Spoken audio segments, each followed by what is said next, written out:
উপস্থিত সহায়ক কর্মকর্তাগণ আপনাদের নিকট ব্যালট পেপার নিয়ে যাবেন। যারা আমার সাথে সহায়তা করার জন্য এসেছেন ওই সহায়ক কর্মকর্তারা আপনাদের কাছে ব্যালট নিয়ে যাবেন। ব্যালট পেপারের মুড়িতে ব্যালটের ক্রমিক নম্বর, মাননীয় সংসদ সদস্যদের নাম, বিভক্তি নম্বর উল্লেখ আছে। এর নিচে নির্ধারিত ফাঁকা ঘরে আপনি পূর্ণ নাম স্বাক্ষর করে ব্যালট পেপার গ্রহণ করবেন। দয়া করে পূর্ণ নাম স্বাক্ষর করে ব্যালট পেপারটা গ্রহণ করবেন আপনারা। ব্যালট পেপার গ্রহণকালে অনুগ্রহ করে ব্যালট পেপারের মুড়িতে আপনার নাম মুদ্রিত আছে কিনা তা নিশ্চিত হয়ে নেবেন। ব্যালট পেপারের মুড়িতে আপনার নাম মুদ্রিত আছে কিনা দয়া করে একটু দেখে নেবেন।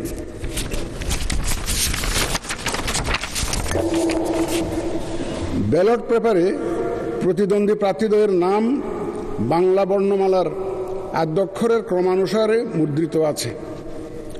আপনার প্রার্থীকে তার নামের বিপরীতে নির্দিষ্ট স্থানে নিজের পূর্ণ নাম স্বাক্ষর করে ভোট প্রদান করবেন এবং সংরক্ষিত যে কোনো ব্যালট বাক্সের অভ্যন্তরে ব্যালটটি রাখবেন।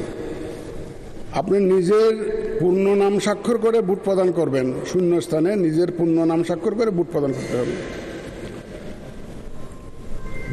ভোট গ্রহণ বিকাল 5টা শেষ হওয়ার পর ভোট গণনা করা হবে।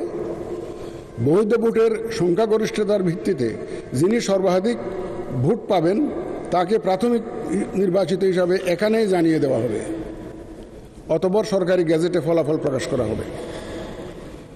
রাষ্ট্রপতি নির্বাচন আইন 1991 ধারা 10(1) অনুযায়ী সংসদ সদস্যগণের প্রদানকৃত ভোটে রাষ্ট্রপতি নির্বাচিত হবেন। কাজেই ভোট প্রদানের পর এবং ভোট গণনাকালে সম্মানিত সংসদ সদস্যগণ সংসদ কক্ষে অবস্থান করতে পারবেন। যদি আপনারা থাকতে চান থাকতে পারবেন।